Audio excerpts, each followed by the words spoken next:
The sun hung low and golden over Black Hollow when Eli Grayson pulled his battered truck onto the gravel driveway of the town's modest historical society building. The air was thick with the scent of late summer damp earth, the faint sweetness of ripening apples, and the distant hum of cicadas. Eli's hands, calloused and weathered from years of toil, tightened on the steering wheel as he glanced down at the faded address scrawled on a rusted sign. Hale Historical Archives. He had no choice but to seek answers here. Alone, the land's dark hunger gnawed at his resolve. With help, perhaps he could understand the nightmare that had begun to consume his family. Inside, the room was a cramped sanctuary of knowledge. Stacks of books teetered precariously on every surface, their spines cracked and titles faded from decades of sun and dust. The air smelled of old paper, leather bindings, and a faint trace of wood smoke that seemed to linger like a ghost. Behind a cluttered desk sat Tommy Hale, the local historian, his wire-rimmed glasses perched low on his nose as he examined a brittle, leather-bound tome. "Eli Grayson," Tommy greeted, his voice calm but cautious. "I've heard you've been digging into some dark corners of Black Hollow's past." He gestured to a chair piled with more books. "Sit down. Let's see what we can find." Eli settled in, the creak of the wooden chair echoing softly. He placed the ancient family journal he'd found in the barn beside Tommy's meticulously organized piles. "I found this," he said, "but it's just the beginning. There's something about the soil here's something unnatural." Tommy nodded slowly, flipping through the journal's yellowed pages until he reached a marked section. "The Graysons aren't the only ones who've suffered under this land," he murmured. Black Hollow was founded on a desperate pact, something most folks prefer not to speak of. He cleared his throat and began reading aloud, his voice low and deliberate. "In the year of great drought, when the earth refused to yield, the settlers gathered in the shadow of the old oaks. Blood was spilled not freely, but demanded. To feed the barren soil, to summon the harvest, a sacrifice was made. The land drank deep, and in return it gave life." Eli's heart hammered in his chest. The words were more than a story. They were a confession etched in ink and pain. "A blood pact," he whispered, "to feed the soil." Tommy's eyes met his, haunted and grave. "Yes, and the soil remembered. It hungers still." For hours, they pored over maps, journals, and obscure ritual texts tucked away in the darkest corners of the archive. Tommy traced the land's boundaries with a shaking finger. "This farm," he said, "lies at the heart of the original settlement, where the soil was first cursed down blessed." As twilight bled into night, the room grew colder, the shadows lengthening until the flickering candlelight seemed to pulse with a life of its own. Eli could almost hear the whispers carried on the wind of voices of those long buried beneath the earth, the ancestors who gave themselves to feed the cursed soil. The weight of their sacrifice pressed down, a suffocating reminder that the past was never truly dead. "Breaking the curse won't be simple," Tommy warned, closing the tome with a soft thud. "It will demand what the soil always demands: sacrifice." Eli clenched his fists, the fire of determination sparking amid the dread. He would pay any price to save his family and break the cycle. But as he looked around the cramped room, surrounded by echoes of history and shadows of the past, he knew that the cost would be more than he could yet imagine. Outside, the wind whispered through the trees, carrying secrets older than the soil itself. And beneath their feet, the cursed earth waited, hungry and patient. But Eli was no longer alone in his fight. With Tommy's help, the dark history of Black Hollow was finally coming to light. The question was whether revelation would bring salvation or doom. The night deepened, and the fragile hope that had begun to kindle felt as tenuous as the candle's flame. Yet, in that fragile beacon, Eli found a sliver of resolve enough to face the darkness descending on Black Hollow. The harvest was coming, and with it, the reckoning. He stood to leave, heart heavy but mind sharpened. "Thank you, Tommy. This means more than I can say." Tommy nodded gravely. "Just be careful, Eli. The past doesn't like being disturbed." On the drive home, the fields stretched out beneath a star-splattered sky, shadows deep and endless. Eli's thoughts churned with the terrible knowledge gleaned tonight, somewhere in the soil beneath his feet. The roots of his family's nightmare twisted and writhed, waiting for the next chapter to unfold. And Eli Grayson would be ready. The sun dipped low over Black Hollow, casting long skeletal shadows across the farm fields. Eli Grayson moved slowly through the soil, his boots sinking slightly in the damp earth. The once fertile ground now bore strange scars. Gnarled roots broke through the surface like the fingers of some buried corpse, curling and twisting in unnatural patterns. A chill wind stirred the dying leaves at his feet, carrying with it faint, almost imperceptible whispers. He paused, listening intently, heart pounding as the voices seemed to swirl around him, urging him closer. The voices were not words, but sensations, fragments of memories and cries, half-formed and haunting. Eli's breath hitched as he knelt, tracing a calloused finger over the rough, decomposing roots wedged in the soil. The earth itself seemed alive, pulsating with a dark hunger that clawed at his mind. From the porch of the farmhouse, Mara watched silently. Her sharp eyes narrowed, reflecting the fading light. She saw the way Eli's shoulders tensed, the restless shaking of his hands, and the distant look in his tired eyes. The fields around them stretched like a vast, shifting sea of shadows. The crops, once promising, now appeared warped, their leaves curling and blackening as dusk swallowed them whole. The air was thick with unease. "Eli," Mara called softly, stepping forward. Her voice was steady but carried the weight of growing fear. "You can't keep doing this to yourself. The soil isn't just hungry, it's starving, and it's taking more than we can give." He turned, his gaze locked on the darkening horizon, where shadows lengthened and twisted unnaturally. "It's not just soil, Mara, it's alive. It's hungry and it's waiting." She reached out, placing a hand on his arm. "We have to find another way. This obsession, it's killing you." Eli shook his head, a faint, bitter smile flickering across his lips. "If I don't feed it, it'll take everything, ours, the farm, the legacy my family's fought for. I have to understand it." Night deepened, the wind rising with a mournful howl that rattled the windows. Eli returned to the fields alone, drawn by the whispers that now sounded like desperate pleas. He sank to his knees, hands plunging into the cold earth. The roots writhed beneath his fingers, as if responding to his touch. A sudden gust swept through, scattering dust and dry leaves into the air.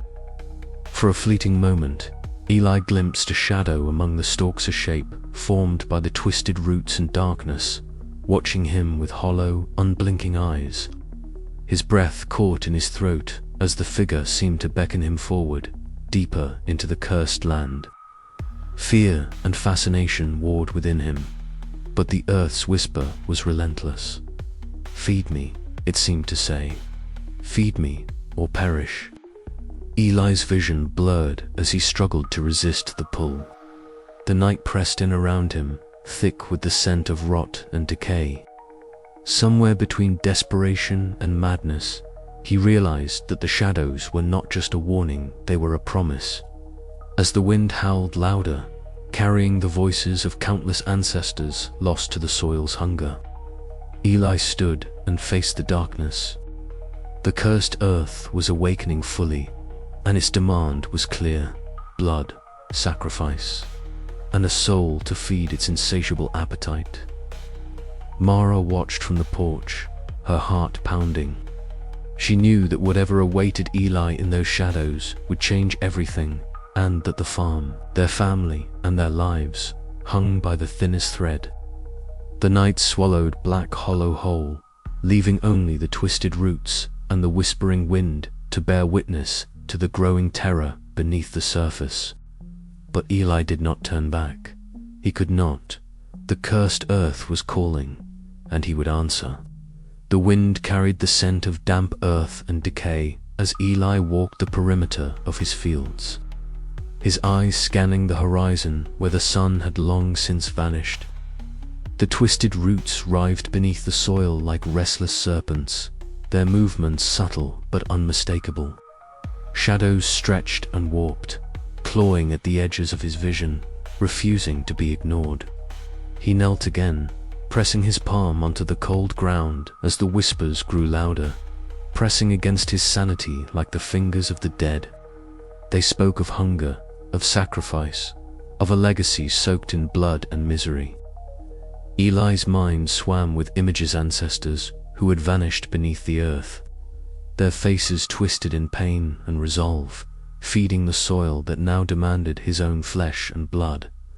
"You must feed us," the voices urged. "Only then will the harvest thrive." Eli's breath hitched, his resolve wavering. But beneath the fear was a stubborn flame of determination to save what little remained of his family's name. He would confront the darkness, no matter the cost. Mara's voice echoed in his mind, a fragile tether to the world outside the curse. But even her steady presence could not quell the growing storm within him. As the first stars appeared in the ink-black sky, Eli made a silent vow. He would face the shadows in the wind, wrestle with the cursed earth, and break the cycle or die trying. The night was just beginning, but the harvest of ashes had already begun to fall. The morning dawned grey and overcast, a thin mist curling low over the fields of Black Hollow. Inside the Grayson farmhouse, Mara sat at the edge of Sarah's bed, her hands trembling slightly as she brushed damp strands of dark hair from the girl's pale forehead. Sarah's breaths came shallow and uneven, each one sounding like a fragile whisper against the quiet stillness of the room. "Sweetheart, can you hear me?" Mara whispered, her voice cracking with exhaustion. Sarah's eyelids fluttered weakly, her dark eyes opening just long enough to meet her mother's gaze before closing again. The child's frailty was a cruel contrast to the robust energy she once possessed when chasing through the fields or laughing under the sun. Eli entered quietly, his heavy boots scraping against the wooden floor, the weight of the farm's burdens etched deep into his weathered face. He knelt beside Mara, placing a calloused hand on her shoulder. "How is she?"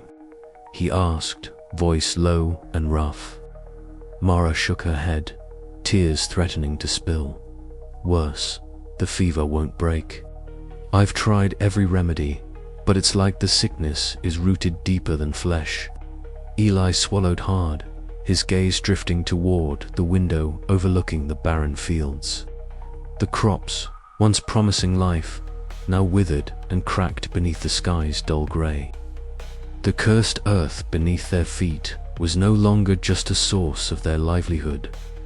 It was a ravenous maw, feeding on more than just the soil. He rose, restlessness urging him toward the fields. Outside, the damp chill clung to his jacket as he knelt down, pressing his hands into the cracked ground. The soil felt cold and strangely alive beneath his palms, pulsing faintly as if breathing beneath the surface. "Please," Eli murmured, his voice breaking the heavy silence, "don't take her, too." A faint rustling stirred the tall weeds lining the edges of the farm, a whispering sound that seemed to echo from the earth itself. Eli's heart pounded as he pulled his hands away, the shadows lengthening in the fading light. Back inside, Mara watched Sarah's chest rise and fall unevenly, a thin sheen of sweat coating the child's skin. She clutched the worn quilt tighter round her daughter, the scent of earth and wilted flowers filling the room. The house felt heavy, each creak and groan amplified in the oppressive stillness. Later, as night fell, Sarah's fevered murmurs grew more urgent, her voice barely more than a breath. Eli and Mara exchanged worried glances, the unspoken fear hanging thick between them. "Eli," Mara said softly, her eyes searching his, "this isn't just sickness, it's something else." He nodded grimly, the weight of the family curse pressing down harder than ever. The soil's hunger wasn't sated by crops alone, it was reaching for their very lives. The days that followed brought no relief. Sarah's condition deteriorated, and Mara's strength waned as she struggled to care for their daughter. Eli's obsession deepened. Every waking moment was spent scouring old texts, consulting with Tommy Hale, and poring over the cryptic journal entries that hinted at ancient rituals and sacrifices. One evening, Mara confronted Eli in the kitchen, the flickering candlelight casting long shadows on their faces. "You're tearing us apart," she said, voice trembling with a mixture of anger and despair. "The farm, the curse, all consuming you. And Sarah, she's paying the price." Eli's jaw tightened. "I'm trying to save her. I have to find a way to stop this. But at what cost?" Mara pressed. "How many more sacrifices will the land demand before it's enough?" Silence hung between them, thick and suffocating. Outside, the wind whispered through the darkened fields, carrying with it the faintest echoes of voices long dead. The cursed earth waited, insatiable and patient. Eli's resolve hardened. He would face whatever horror lay beneath the soil if it meant saving his daughter. But the question that gnawed at him in the quiet moments was whether the price of salvation might be more than he could pay. And somewhere in the shadows, the land watched and hungered still. The late afternoon sun slipped behind the horizon, casting long shadows across the worn wooden steps of the old church that stood at the edge of Black Hollow. Eli Grayson's boots thudded softly against the cracked boards as he ascended toward the heavy oak door. The air was cool and still, carrying a faint scent of damp earth mixed with the lingering smoke of extinguished candles. A nervous weight sat heavy in Eli's chest. He wasn't accustomed to seeking counsel here, but the desperate questions clawing at his mind left him no choice. Inside, the church was dim, the stained glass windows filtering the fading light into muted patches of color that danced ghost-like across the wooden pews. The heavy scent of incense hung thickly, mingling with the mustiness of old wood and forgotten prayers. Eli's footsteps echoed quietly as he moved down the center aisle, searching for the Reverend. Reverend Harlan sat near the altar, his thin frame hunched beneath the heavy folds of his dark robe. His gaunt face was partially obscured by shadows, but Eli could see the pale lines etched deep by years of worry and sorrow. The Reverend's eyes, sharp and wary, lifted slowly as Eli approached. "Eli," he said in a voice low and gravelly, "you come seeking answers that carry a heavy burden." Eli swallowed hard, nodding. "I don't know what else to do, Reverend. The land, it's changing, it's hungry. I'm afraid of what it wants in, what it'll take." The Reverend's gaze fell to the worn wooden floorboards. "The soil of Black Hollow is no ordinary earth. It is steeped in blood, bound by a pact made long before either of us walked these fields. Your ancestors fed the land with their own sacrifice, and in return it gave them life. But the price was never truly paid in full." Eli's heart quickened. I found the journal. The Blood Pact. A shadow passed over Reverend Harlan's face. That book is a key and a warning. The pact was forged to save the farm from ruin, but it came with a curse. The land demands balance, Eli. To give life, it must take life. It feeds on the sacrifice of those bound to it. But I want to end it, Eli said, desperation creeping into his voice. I want to break the cycle. The Reverend's eyes narrowed, a flicker of something ancient and grave crossing his expression.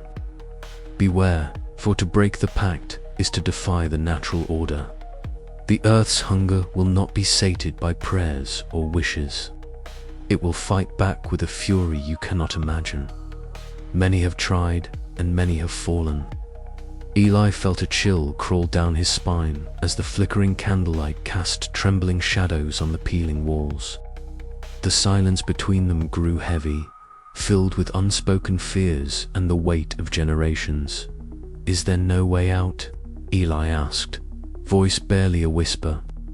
Reverend Harlan stood slowly, his joints creaking like the old wood beneath their feet. There may be a way, but it will demand more than you are willing to give. The earth remembers every drop of blood spilled upon it. To sever the bond, you must confront the darkness at its root and be prepared to pay the ultimate price. The words settled like a stone in Eli's gut. He looked away, eyes tracing the worn altar cloth, the faded crosses carved into the pews. Outside, the wind stirred, rattling the stained glass as if echoing the Reverend's warning. As the church doors creaked open behind him, Eli stepped out into the encroaching night. The cold air bit at his skin, and the silence of Black Hollow pressed in like a living thing. The heavy door closed with a resonant thud, leaving him alone, haunted by the Reverend's words and the terrible choices that lay ahead. Eli's breath fogged in the chill air as he looked back once, then turned toward the dark fields waiting beyond the horizon. The cursed earth beckoned, hungry and unforgiving, and the price to break its hold loomed closer than ever. He tightened his grip on his coat and stepped forward, the shadows swallowing him whole. The sun dipped low behind the distant hills, casting long shadows over the cracked earth of Black Hollow. Eli Grayson knelt beside the freshly tilled furrow, his breath shallow and uneven, heart pounding against his ribs like a frantic drum. The soil beneath his calloused hands was damp and cool, yet it pulsed with a palpable, unnatural life. He drew a deep breath, tasting the sharp metallic temps of his own blood as he carefully sliced a shallow cut across his palm with the worn edge of his pocket knife. The crimson droplets fell steadily into the earth, seeping into the thirsty soil that seemed to drink them eagerly. A bitter scent of iron and damp decay rose from the ground, mingling with the fading warmth of the evening air. Eli whispered a broken prayer, his voice barely audible over the rustling of dry leaves and the distant call of a lone crow. "Please," he murmured, "just this once. Let it be enough." For a long moment, nothing stirred but the whispering wind. Then, a subtle tremor pulsed through the earth beneath him, and a faint, almost imperceptible murmur rippled on the breeze. Eli's eyes widened as the soil around the bloodied furrow darkened, rich and alive in a way it never had been before. He rose slowly, the weight of dread pressing down on his shoulders, yet mingled with a fragile thread of hope. Morning arrived with a heavy, oppressive stillness. Eli stepped out onto the cracked porch, eyes scanning the fields beyond. To his astonishment and growing unease, the crops that had struggled so desperately the week before now stretched tall and thick, their leaves glistening with an unnatural sheen. The stalks twisted and writhed as if breathing, casting long, distorted shadows that seemed to flicker and dance in the early light. He moved among them, fingers brushing the rough, waxy leaves. There was a strange warmth emanating from the earth, pulsing like a heartbeat beneath his feet. A low, almost imperceptible hum vibrated in the air, threading through the rustle of the wind and the distant chirp of birds. Eli's stomach churned as a cold shiver ran down his spine. This harvest was no blessing, it was a curse made flesh. Days passed, and the harvest's bounty grew more unnerving. Crops ripened impossibly fast, their fruits swollen and heavy, dripping with thick, sticky sap that smelled faintly of iron and rot. At night, Eli's sleep became a battlefield. Shadows flitted at the edges of his vision, and the whispers began soft, mournful voices carried on the wind, voices that spoke in languages long dead but filled with aching pain and warning. One night, as the house lay shrouded in darkness, Eli awoke, gasping, drenched in cold sweat. Before him, in the flickering gloom of the candlelight, twisted figures emerged, ghostly visages of his ancestors, their faces etched with sorrow and accusation. They reached out with translucent hands, eyes hollow yet burning with a terrible fire. "You feed us," one whispered, voice like dry leaves, "but what do you give in return?" Eli's heart hammered as memories of the journal's chilling words flooded back. The blood pact, the sacrifices, the endless cycle of hunger and loss. He blinked, and the apparitions dissolved into the shadows. The next morning, Mara found him at the edge of the field, staring blankly at the waving stalks. Her sharp eyes missed nothing, the haunted look in his tired eyes, the trembling of his hands. She stepped forward, her voice steady but laced with fear. "Eli, this has to stop. Whatever you're doing to the land, it's destroying you. It's destroying us." He turned to her, the weight of his torment etched deep in his features. "I have to feed it, Mara. If I don't, the harvest dies. We all do, but it's hungry, always hungry." Her hands clenched into fists. "There has to be another way. We can't keep paying this price." Eli's jaw tightened. "I don't know if there is." Their argument hung in the air, a fragile thread stretched thin between love and desperation. Outside, the cursed earth pulsed beneath their feet, hungry for its next sacrifice. Night after night, the visions returned, growing more vivid and tormenting. Faces of ancestors who had fed the land with their lives filled Eli's dreams, their silent screams echoing in the depths of his mind. The boundaries between waking and sleeping blurred, and the line between the living and the dead wavered like a fragile flame in the dark. Yet, with every sacrifice, the crops grew stronger, the soil richer, and the farm's future seemed to glimmer with a cruel, twisted promise. Eli stood at the crossroads of salvation and damnation, trapped in the relentless hunger of the cursed earth, a hunger that knew no end. And as the sun set again on Black Hollow, the shadows lengthened, whispering secrets only the soil could understand. Eli's sacrifice had fed the land, but at what cost? The question lingered like a dark stain on the horizon, beckoning him deeper into the nightmare from which there was no easy escape.